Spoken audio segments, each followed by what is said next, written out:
Welcome to the Carr and Seguin Show, hosted by Devin Carr and Paul Seguin, where two Michiganders dive into real estate, outdoors, community building, and everything in between. Well, welcome to episode 37.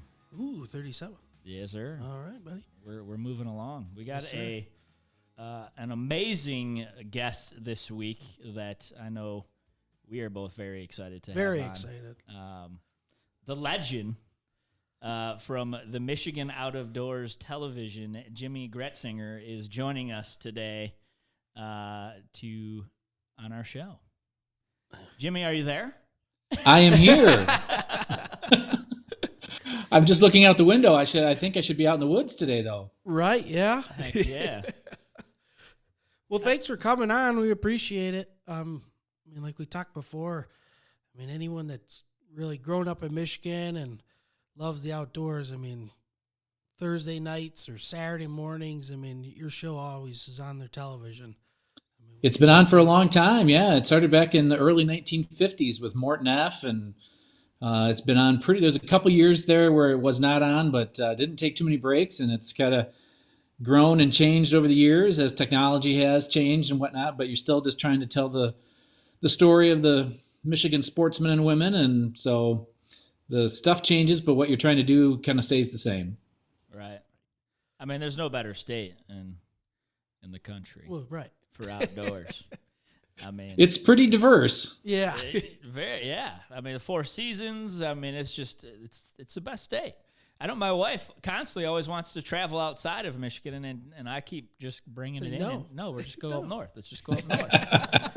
This is much better. We've been now. there What's your Now everybody has a different definition of what is up north. So where do you feel like the line is that is up north?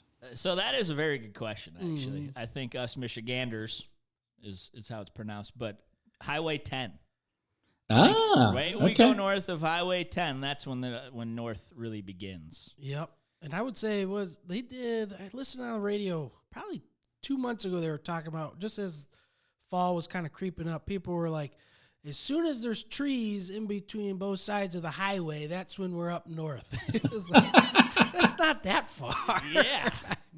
That's pretty good. Yeah. I've heard that US 10 thing before. I kind of always said, like, once you get north of Clare, you're kind of, and that, which is right there on 10. So. Right. Yep. Yeah. Well, the other thing that made me believe that was my mark for where the up north began is as soon as you cross over 10, I love taking 127 because I hate 75 to go north.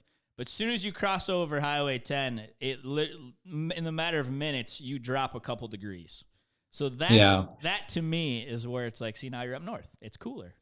Right. It's weird. And I'd love anyone to argue the fact that as soon as you cross over 10, watch your temperature gauge in your car, and you go, oh, there's 1 degree. There's another one. See, we're up north now. Right there. As soon as you cross nice. over 10. Yeah. So, yeah, Claire's right there. So that's exactly where 10 is. With Jays. Nice. Huh? With Jays, yes. Jays is the best place to be. That is. Yes, they're one of our sponsors, so we love us some Jays. Yep. Heck yeah. Claire and Gaylord, baby. Yep. I know my wife probably cringes every time we go to Jays. It's hard to get out of there outside of $300.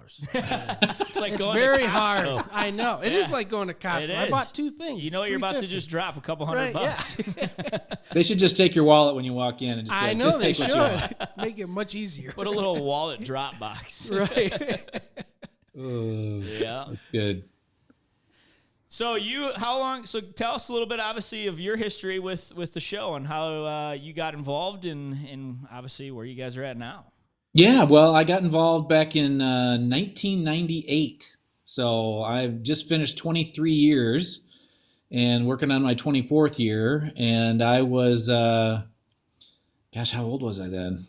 I don't know, mid to late 20s, something like that. And I was working at a Christian camp called Spring Hill Camps in Everett, Michigan, and I started a video production facility there with them. And my elementary school gym teacher was at that time the head honcho for Ducks Unlimited here in the state of Michigan, and he was doing a story with Michigan Out of Doors the fall of 1998, and so they were sitting in the duck blind with one of the folks that worked with Michigan Out of Doors back then.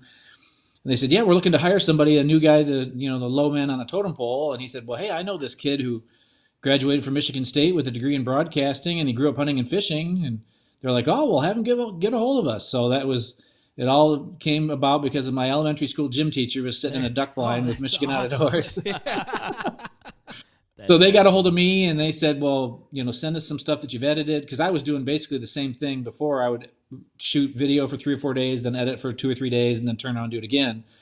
And that's what we do with the TV show. So it was perfect training for that. And I always loved the outdoors, and I never really thought I'd be able to put, the audio video production stuff with the outdoors. But it worked out really well. And that was kind of before there was, Outdoor Channel and Sportsman's Channel and Pursuit Channel. Right. I mean, that stuff didn't really exist then. And so there wasn't too many outdoor show options for people to watch. But now there's, a ton. So, but I think what made, Michigan Outdoors has been special over the years because we stay just in Michigan. That's kind of our niche. Because if you want to watch elk hunting out west, there's tons of shows to do that. And I love going out west and elk hunting, but we just leave the cameras at home. But if you want to see bluegill fishing on Houghton Lake, there's probably one show that's going to do that. And right. So that's kind of our niche. And, that's right. And it's been cool. It's never really been so much about the host of the show. I mean, we've had some really quality guys over the years, but it's, they're never really the star of the show. Like, we might do a couple hunts with me, but it's usually we're with somebody else and it's kind of tell their story or their spot. And that's kind of how it started. And that's kind of how I think why people still want to pay it. Because you've had to watch me hunt and fish every week. It gets super boring super fast. Because there's only a few people that you can, Nugent or Waddell or Will Primos or, those kind of, you're like, oh, I can watch these guys do this. But, so we're a little different show.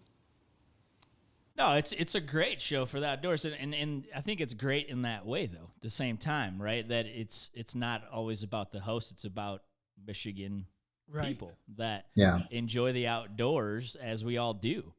And you guys go from all over the state and hook up with people that just do a crazy certain hunt or a certain fish. It's just hooking up with us Michiganders and enjoying the outdoors, whether it's fishing, hunting, you name it, and anything in between. So, well, yeah, it's like the pheasant hunt one that you guys just did last week. There's all kinds of. You hear stories all the time about how pheasants used to be all over the place in Michigan, and now obviously they're limited, but there's still lots of pheasant hunters out there, and knowing that maybe they weren't necessarily aware of the plant program that Michigan has put into place. And now that's kind of a new thing. It's kind of a new thing this year. Well, I guess they did it technically 2 years ago. They took a year off for COVID, and that's got a little bit of controversy tied to it. Not everybody thinks they should be doing that, or maybe they should be putting that money into habitat, or, you can always find different opinions, but it was kind of a cool thing this year. Because I had not hunted one of the state game areas where they planted birds before. So it was kind of a cool, weird experience, because if it was wild birds, you would, if you saw 2 during the day, you'd feel pretty good. But if you're on a pheasant farm, you see tons of pheasants. So this was somewhere in between. So, but we were there on opening day, which was probably the worst day to go, because it was, tons of guys and tons of dogs. But I just talked to a guy today who's been in there, and they killed their limit every day for the last week and a half, so that's great. So it's a pretty cool thing. But one thing on that hunt, which was, you talk about interesting stories, because we were getting ready to go in, and there was a bow hunter that was coming out of the woods, because he just saw this sea of orange coming in on him. He's like, well, I might as well get out of here. So he's walking through the parking lot, and one of the old guys that we were with was like, hey, have you ever pheasant hunted before? And he's like, no. He's like, well, get on your phone and buy a license. You can come hunting with us. I got an extra hat and an extra gun. And sure enough, so he joins us on the hunt and ends up shooting a couple roosters. And one of them was on camera. Awesome. And I'm walking alongside of him. I'm like, you're the luckiest guy in the world. Good grief. Not too many people will just see a hunter come and say, hey, you want to join us? Here's a gun. Yeah. And oh, by the way, we're taping a television show at the same time. That's a heck of but there's some fun, cool stories that happen. Heck yeah. No, that just. So what is the I don't even know the program. What did the state do for pheasant? So for pheasants, there's now a pheasant stamp that you can buy. It's not mandatory. Well, it's mandatory if you're going to hunt pheasants on public property. If you're going to hunt them on your own property, you don't need the pheasant stamp. And so this pheasant stamp goes directly to purchasing pheasants, and then they release them on 8 or 9 different state game areas. And if they sell more stamps, then they're hoping to do it on more state game areas. And so right now they're primarily all in southern Michigan. So if you live in Clare or Gaylord or whatever, you're probably not going to spend the $25 and drive all the way down here, although you could, and some people are. And so it's kind of I don't know, pilot program's not the right word, but they tried this a couple years ago, and it had to go through the legislature to do this. And so basically this money is going to just strictly buy pheasants, all rooster pheasants, and then they release a couple hundred per week in these different sites, and guys can just go hunt them.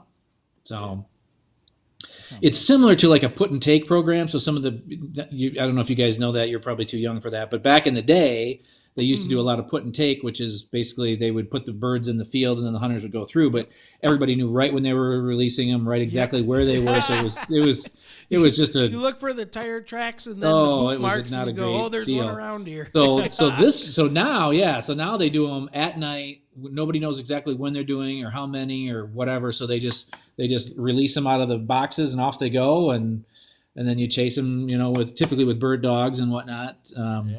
But so we'll see how it goes. It was different, but it was kind of cool. But it did show you how many people loved a pheasant hunt here in the state of Michigan. It's funny you mentioned the put and take because, I always grew up with labs and we always pheasant hunted. And so when I was a little older out of college, I got a lab of my own. It was my first one that I training from myself. The rest were trained by my dad and other people. And I did all this research on you can't miss the first bird because they work so hard to find it. You can't miss it. And we go to this put and take place, and I was explaining to the guy that this is the first time taking my dog out. And he's like, well, I'll just give you the crate of birds, and you can go put them out whenever, wherever you want, and go that way.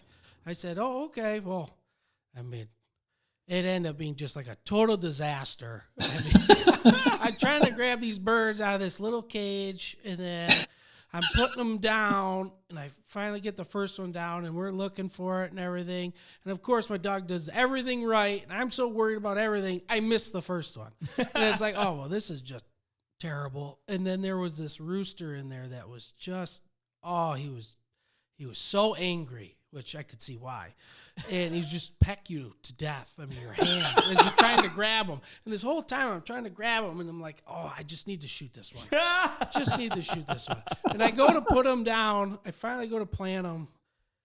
Right when I throw him in the weeds, he pops back up and flies away. I was like, oh my gosh. And that was the last time I decided to do it by myself. Probably a good call. Yeah. Oh, that's funny. But he's a good pheasant hunter now, so it all worked out in the end. But nice. Got him trained now. Yep. Yeah. He's a point in lab, and he does good. He gets out a few times a year, so yeah. Nice. Good. But so on to filming hunts, it seems like it's been more popular. People doing self-filming and stuff like that. Yeah. If someone was kind of looking to possibly do some self-filming, is there any type of cameras that you would recommend, or, Well, in fact, we get that question, I wouldn't say once a week, but, a couple times a month probably, of somebody kind of looking to get into taping themselves or taping their kids or their buddies or whatever, because it is pretty cool to be able to take that back and look at it and relive the day or the hunt or whatever it is. But I just tell people, I'm like, figure out what you can afford and spend as much as you can afford to spend. And the prices on cameras, when I first started, a good camera was $25,000. Well, you can still spend hundreds of thousands if you want to, but you can get a really good little HD handy cam at Best Buy for $400 or $500. I'd say at least that much.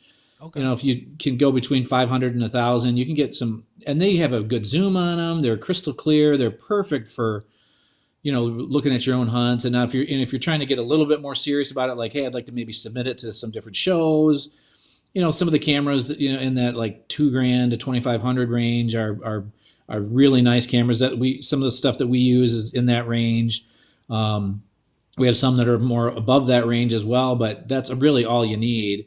And those little small ones are easy because they can fit in a pocket, of a coat, and you can stay warm because then you don't have to worry about the battery life quite as much. But, for the guys that really get into it, if you're trying to tape yourself, bow hunting, you're going to have some sort of a tripod that can attach to the tree or to your stand.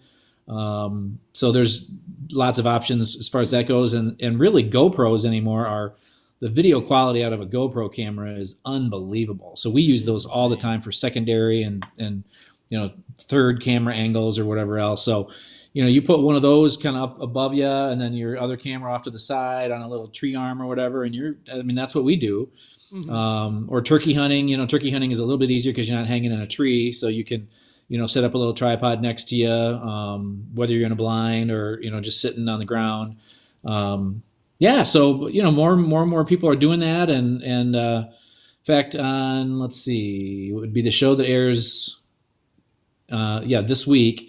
We have two different stories that are actually sent to us from other people that taped them. One is a guy that we've used before, and then there was another hunt from the Upper Peninsula. A group of guys were taking out actually a guy that I know.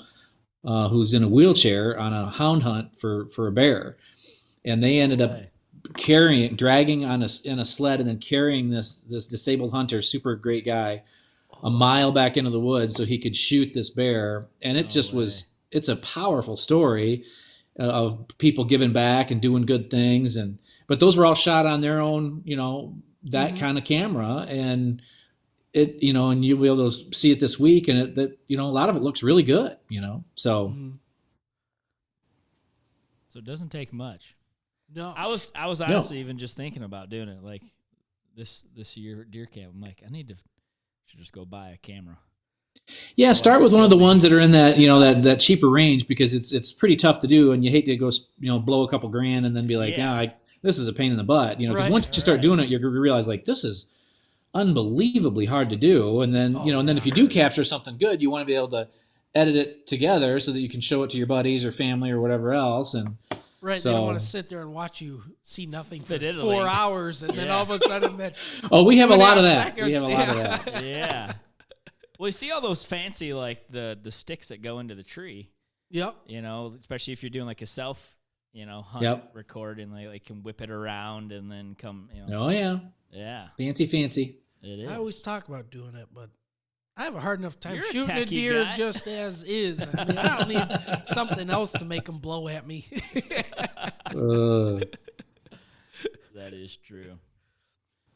But no, we have the gun openers upon us on Monday, the 15th. So yeah, where are you guys? Are you going to be out hunting or working or what? Oh, are you kidding me? We'll be in the woods. Hunting. We'll be hunting. Nice. Yep. Oh, That is a holiday. Come on, we live in Michigan. Yeah.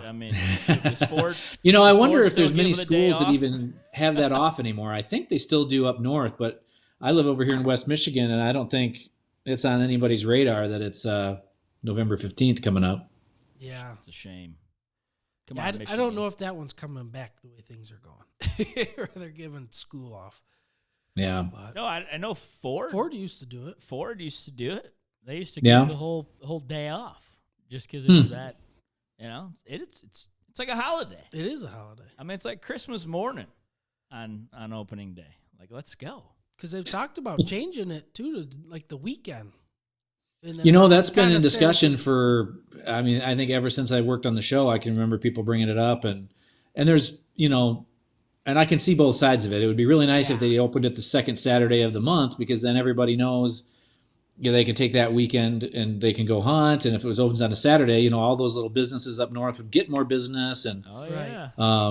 and the answer from the DNR is that they don't, from what they say, it doesn't really matter on the overall harvest of the deer, whether they open on a Saturday or they open on a Tuesday. So they supposedly they don't really care when it opens, and so they've left it up to hunter decision basically. And so they'll poll people all the time, or they'll have different ways that they can ask that question to people, and it's not. It's been not enough of a majority, I guess, at this point to change it. So I don't know. I mean, there's something cool about knowing it's November 15th, but I think, especially with all the businesses that are struggling, and if it doesn't really affect the deer harvest, I would say let's then help our economy a little bit better and let some of these businesses get a little bit more business if it doesn't matter. So, 100%. But people hate to change anything. So it's true. That is true. Change, it freaks everybody out. Yes, it does. No, but it would be nice to be on a weekend, and then businesses can count on it's opening weekend. And I mean, how many more other cool things could be even created because of that? Traditions, or would buck pulls become popular again too, right? Yeah. Or stuff like that, because it's a date. Well, that's true. Yeah, because there's still buck pulls all around, but if you're running one on a Monday night or a Tuesday night, I mean, what kind of crowd are you going to get versus if it was a Friday night or Saturday night or and there's still some really big buck pulls around the state, but not not as many. But there's some new ones every year that people get a hold of us. Hey, we're doing one and wherever else, and if we can try to get there. But this year we're going to be, I think Jenny's going to be in the Thumb, and I think Jordan and I are going to be kind of south central part of the Lower. So this is the first time in a while we haven't had anybody in Northern Michigan or the UP, but we were just in the UP last week, so we're like, man, I don't know if I want to drive all the way back up there. Right. Well, I'll come meet you. Give me a camera. I'll record for the show. There you go. I don't know how good it's going to be. I don't know if Reed City has. It'd be a good shot of your feet. Right, yeah. Yeah. And I've done that before where I'm like looking at the footage and we call it reverse taping. It's like when you hit record, you're actually stopping hitting the record, and then you have it on your side and you get 10 minutes of that, and then you come up to the action and you hit record again and you realize, oh, I've been recording this whole time. I just stopped it. So we're very key of seeing the red blinking REC in the corner. That lets you know that you're on. Right. Yeah. Shoot, I had a buddy that when I got in Alaska, his father-in-law bought him a brand new GoPro, and we went to the Nushagak silver fishing, and it was just one of those days. There was 2 boats. It was 10 fish limit per man. I mean, there was fish flopping all on the boat. I mean, people had them on, and it was just nuts for 2 hours. I mean, we got a 3-boat limit with, I think each boat had 5 guys in it in 2 hours. And he got this new GoPro, and he had it going and everything. We get back to the lodge, and we go to plug it in, and he goes, there's nothing on it. Oh, jeez. I said, you hit the record button? He said, well, I turned it on. I thought that's all you did. Oh, my Missed the gosh. whole thing. I mean, just epic, and missed everything. Oh, that's good. Yes, they have changed that now with GoPros. When you turn it on, it starts recording. Does it really? But the old ones did not do that. You had to turn it on and then hit record. Jeez. It was probably because of your buddy. Right. He probably wrote him a letter, said, I just missed everything. So you've been doing any hunting this year? Yeah. I mean, a lot of it for work-related stuff, but I do try to get out and hunt grouse and woodcock as much as I can for fun during October. I've only been out deer hunting with a camera so far, which that won't change anytime soon. I'll probably get out in the late season and probably just put a doe in the freezer, but yeah, I've been doing a lot of running around, and yeah, I felt like I got to bird hunt a fair amount this year, and then I got to do a duck hunt on in front of the camera that'll air next week. We went up to the UP and did a sharp-tailed grouse hunt and then a duck hunt on Muskong Bay, and that was pretty cool. So yeah, I haven't been out deer hunting much, but been out in the woods quite a bit. So now, how do you guys find your stories?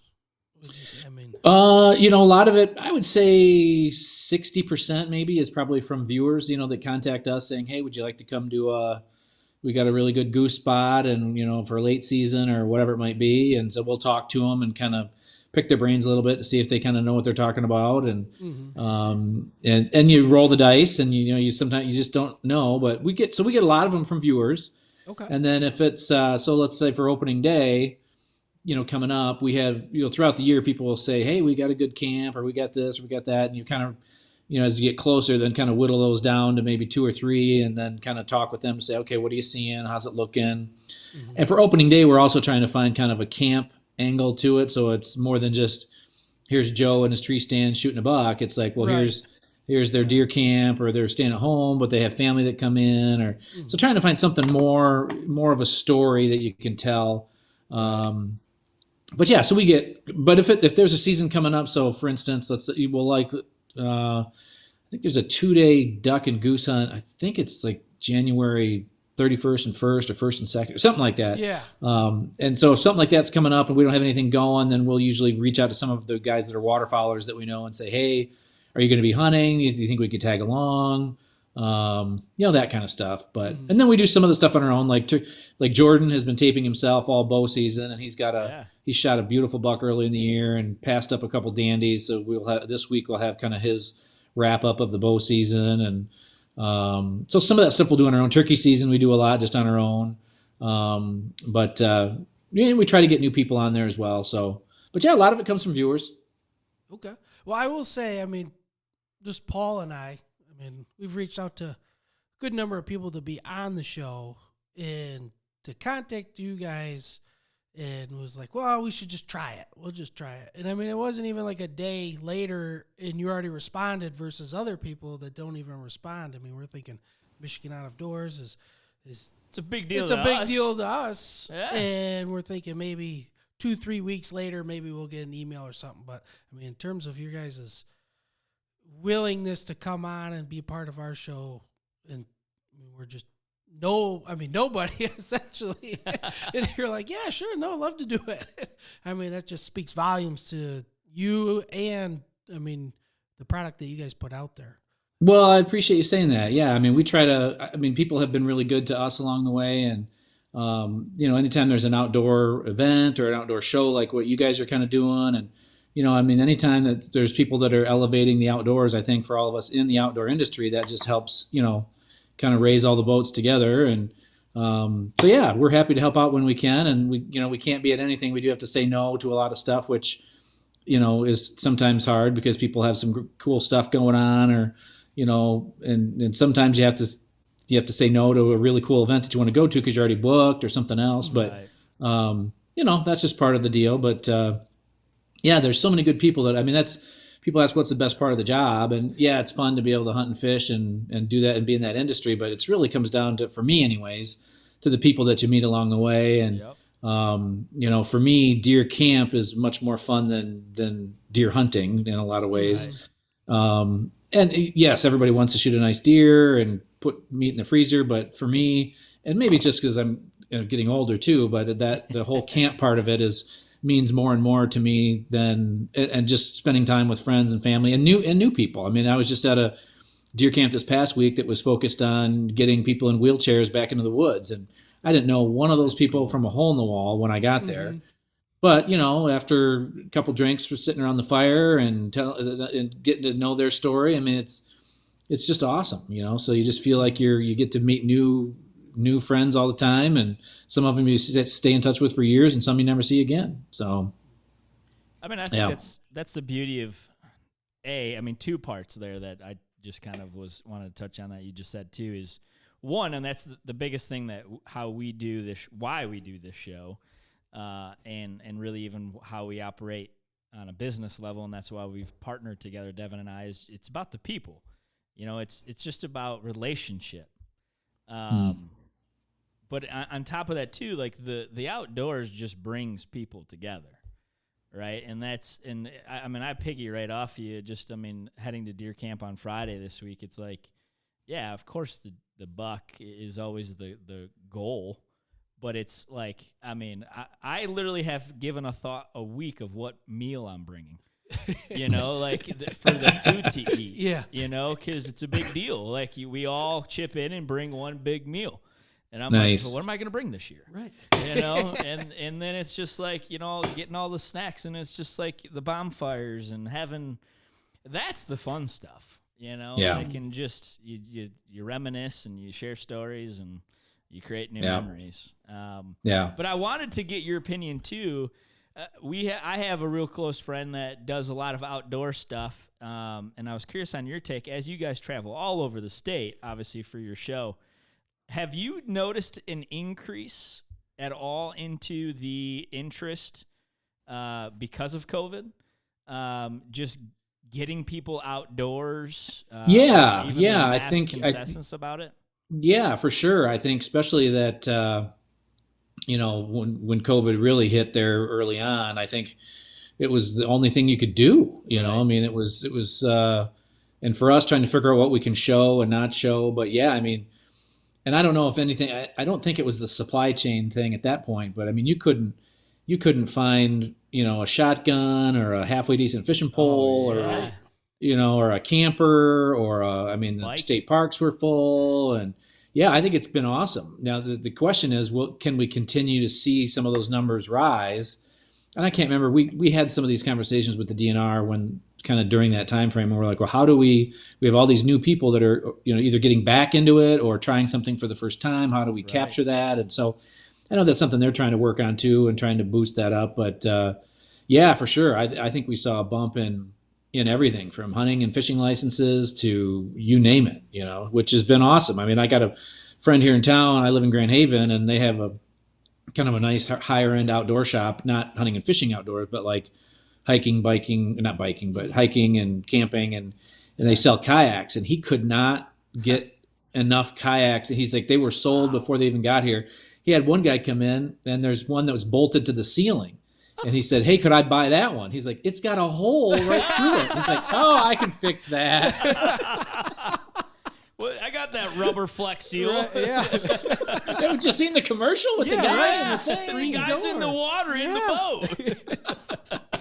So yeah, it was booming, and I think continues to boom. And we're seeing a shortage with ammunition. Oh, yeah. And so that's been really hard to find. It's starting to trickle in spots, but yeah, it's been a weird couple of years for sure. It was the first time I went to, just kind of loading up a little bit more for deer camp, and it was the first time I went into Dunham's, and they still had, I mean, there were still like 20 boxes of 350 Legend. I'm like, this is the first time. Right. Jeez. Ever. Just sitting there. And I know Dunham's always gets their, I don't know if this is letting the secret out, but they always get their shipments, at least the one over in Livonia here, on Monday mornings. And this was yesterday, Tuesday, and they were still there. I mean, the shelves looked pretty stocked too. So that's good to hear. Yeah. So, but it has been crazy. Yeah. Yeah, I went to Cabela's over here in West Michigan right before turkey season. I had, I think, 3 turkey loads. So I was like, well, I shouldn't need 3 shots, but what the heck? I might as well see if I can get another box of shells. And I went over there, and the only thing they had was they had some saboted slugs, like 2 boxes of that, and then they had 1 box of 16 gauge birdshot, and that was it. So I was like, yeah.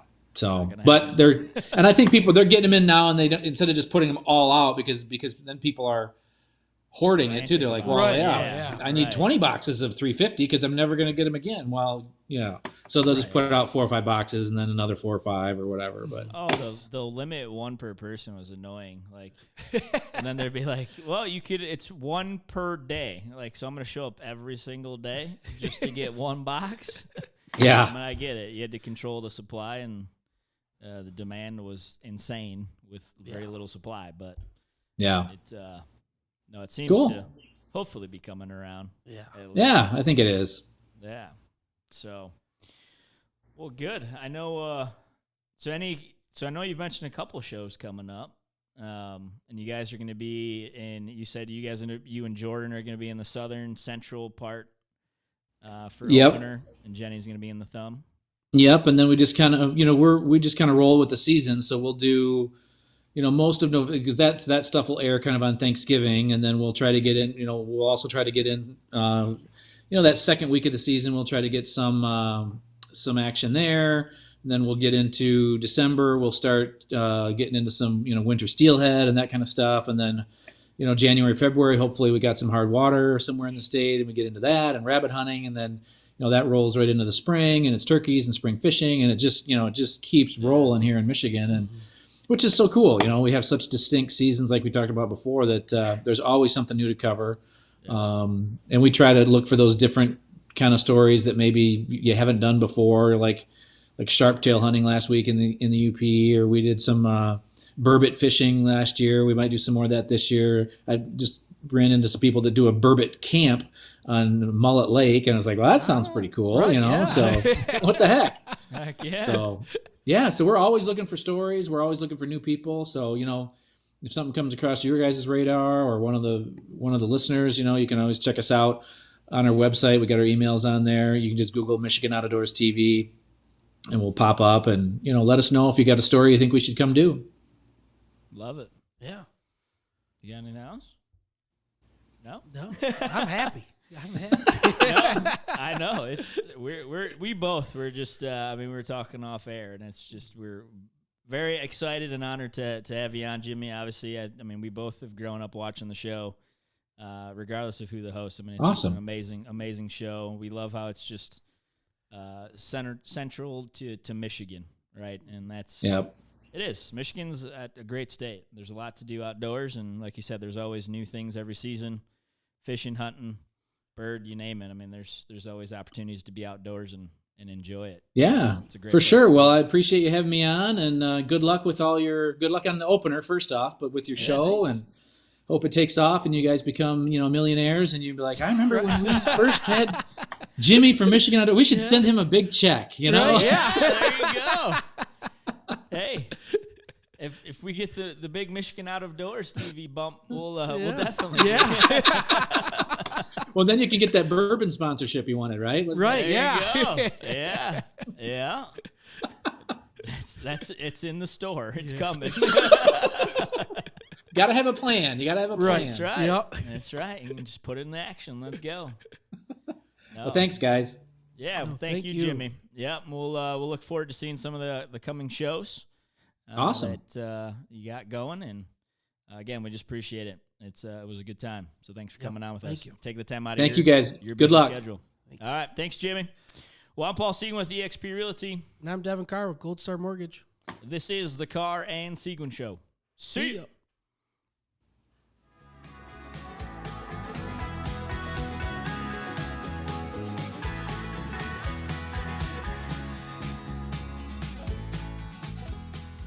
The primary purpose of this podcast series is to inform, entertain, and educate. The information, opinions, and recommendations presented in this podcast series do not constitute legal or professional advice, opinions, or endorsements of any kind. Gold Star Mortgage Financial Group, NMLS 3446, Equal Housing Lender.